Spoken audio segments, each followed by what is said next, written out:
The scars of your love remind me of us. They keep me thinking that we almost had it all.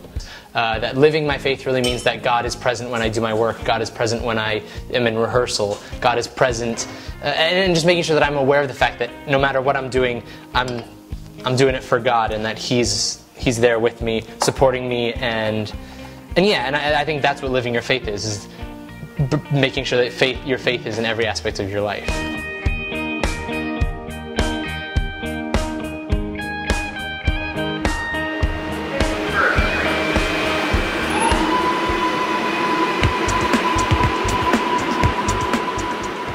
Figuring out your relationship with God is one of the most difficult and one of the most important ways of establishing a good prayer.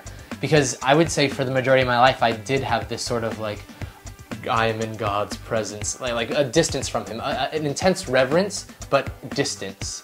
That it wasn't a personal relationship. It was very much He was God and I was a lowly creation. And I think one of the most important ways that I have then now since developed my relationship with God is by realizing that I can be so much more personal with Him, that I don't have to be just reverent and in awe of Him.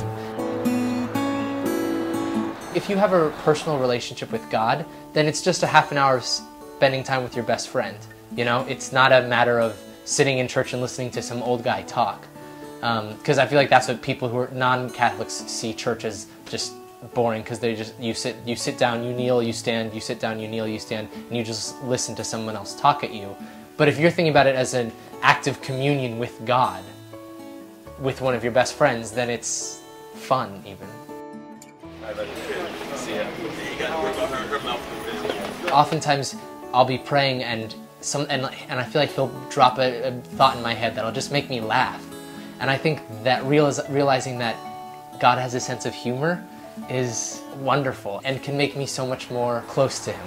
He's not like the air, He's not nature, He's a real person, and He's someone who can inspire me in many ways. One of those ways is inspire me to laugh. Everyone talks about me as a very laughy person, that I smile a lot and that I laugh a whole bunch, and I think a lot of that comes from my relationship with God and how He makes me giggle